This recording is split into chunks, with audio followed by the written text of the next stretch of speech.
au silence parce qu'ils en savaient trop. On ne le saura peut-être jamais. La cause de l'incendie reste mystérieuse et la capsule est toujours sous-scellée dans une base militaire. Mais Grissom ne fut pas le seul adversaire du projet Apollo à rencontrer une mort aussi suspecte que prématurée. Thomas Ronald Barron était inspecteur de la sécurité pendant la construction d'Apollo 1. Après l'incendie, Barron a affirmé devant le Congrès que le projet Apollo était tellement mal en point que les États-Unis n'arriveraient jamais sur la Lune. Il soutenait que ses opinions faisaient de lui une cible. Has there been any pressure on you by NASA? Nothing. We were, my wife and I were somewhat harassed at home when the first thing broke some time back, but it's going away now. Lors de son témoignage, Barron présenta un rapport de 500 pages donnant le détail de ses découvertes. On craignait vraiment que le programme soit étouffé dans l'œuf. Exactement une semaine après avoir témoigné, la voiture de Barron fut écrasée par un train. Barron, sa femme et sa belle-fille furent tués sur le coup. Je crois que Thomas Ronald Barron a été tué parce qu'il savait la vérité sur le projet Apollo. Le rapport Barron a disparu mystérieusement et jusqu'à ce jour on ne l'a pas retrouvé. Mais le projet Apollo n'a pas cessé, ni les morts prématurées. Entre 1964 et 1967, pas moins de 10 astronautes ont perdu la vie dans des accidents étranges, ce qui représente 15% des astronautes de la NASA.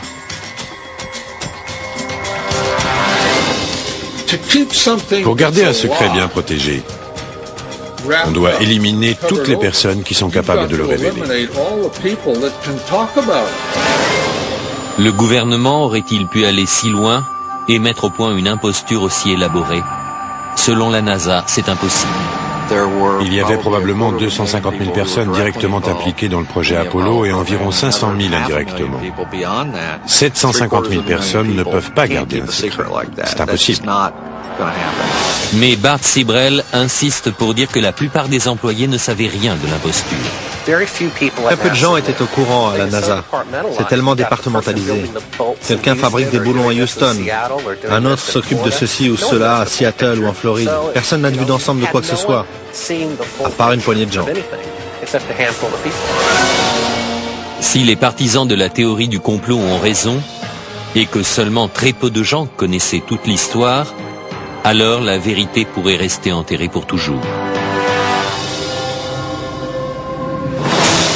Dans la suite de notre programme, les astronautes auraient-ils pu survivre aux radiations mortelles de l'espace? Leur faire traverser la ceinture de radiation aurait été impossible. Des morts suspectes, des photos truquées et des drapeaux flottant dans le vide spatial, autant de raisons de douter.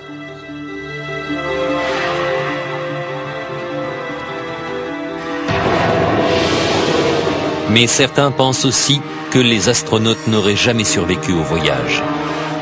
Ils ne pouvaient pas aller sur la Lune à cause d'un phénomène que peu de gens connaissent, appelé ceinture de radiation de Van Allen. À 800 km de la surface terrestre, ces ceintures de radiation épaisses de plusieurs milliers de kilomètres entourent notre planète. Tout être humain traversant la ceinture de Van Allen serait tombé extrêmement malade ou aurait été tué par les radiations très peu de temps après. À part les missions Apollo, aucun vol habité n'a jamais tenté de traverser ces radiations mortelles. Toutes les missions habitées de l'histoire, Gemini, Mercury, Skylab, sont restées en dessous de la ceinture de radiation, à part celles qui sont allées sur la Lune. D'après le physicien Ralph Rennet, pour protéger les astronautes, la capsule aurait eu besoin d'un revêtement de plomb de 2 mètres d'épaisseur. Leur seule protection était une coque externe en aluminium, fine comme du papier, et leur combinaison faite en fibres de verre, d'aluminium et de silicone. En ce qui concerne les radiations, il est très intéressant de noter que les astronautes n'étaient protégés que d'un film d'aluminium très fin, alors que sur Terre, on nous recouvre d'un bouclier de plomb pour une radio des dents. Mais pour certains, même en ayant échappé à la ceinture de Van Allen, les astronautes auraient fini par être tués par des doses plus fortes encore rencontrées plus loin dans l'espace. En effet, des explosions violentes à la surface du Soleil, les orages magnétiques, remplissent l'espace d'une radioactivité intense. Un orage magnétique peut multiplier l'intensité des ceintures de radiation par 1000. D'après René, la mission Apollo 16 coïncide avec l'un des plus intenses orages jamais observés sur le Soleil. Une immense éruption a fait le tour du Soleil, la plus grande éruption du XXe siècle. Elle ne s'est pas arrêtée pendant 3 ou 4 jours, parcourant lentement toute sa surface. Bien que les effets des radiations soient terrifiants, la perte de cheveux, le cancer, les éruptions solaires n'ont fait aucun mal à l'équipage d'Apollo 16.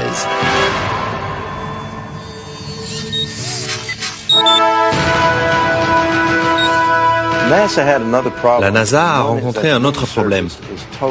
La surface de la Lune est tout à fait hostile à l'homme dans l'obscurité, y compris dans n'importe quelle zone d'ombre créée par un vaisseau.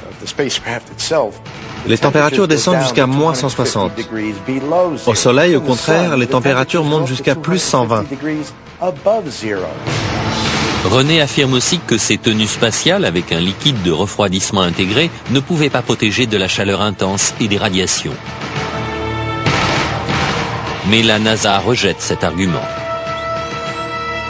La thèse qui prétend que les radiations sur la surface lunaire auraient dû atteindre les astronautes est infondée scientifiquement. C'est aussi une mauvaise compréhension des protections qu'offrait leur équipement. Les costumes spatiaux qu'ils portaient étaient incroyablement résistants à beaucoup de choses.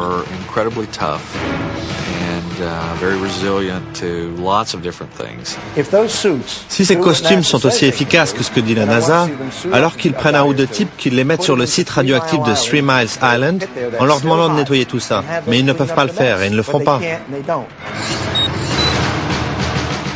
Aucun des astronautes d'Apollo n'a jamais été atteint d'une maladie grave à la suite d'un voyage sur la Lune.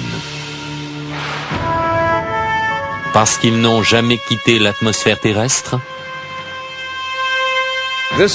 C'est la principale raison pour laquelle les Russes n'ont jamais vraiment voulu envoyer des hommes sur la Lune. Était-ce la peur des radiations mortelles qui poussa les Russes à abandonner leur projet de voyage sur la Lune ?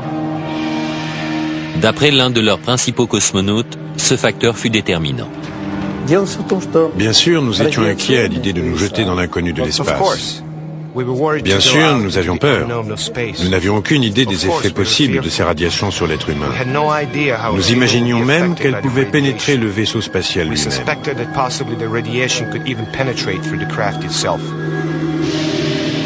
Les dangers mortels de l'espace sont-ils la preuve que la NASA a simulé les missions Apollo ? Jusqu'à ce jour, les Russes n'ont jamais envoyé d'hommes sur la Lune. Et les Américains ne prévoient pas d'y retourner.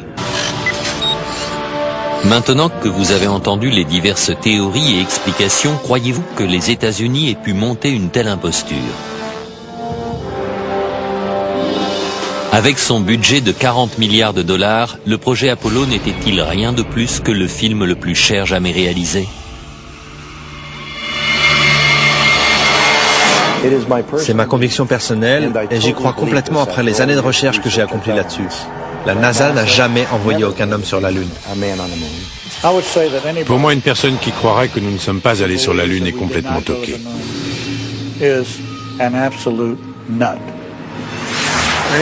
Je veux bien qu'on me traite de toqué, de cinglé ou de fêlé.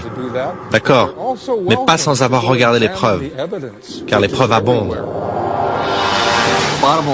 C'est mon dernier mot. Les États-Unis sont allés sur la Lune dans les années 60 et 70. Fin de l'histoire. Y a-t-il un moyen de mettre fin à cette controverse une fois pour toutes ?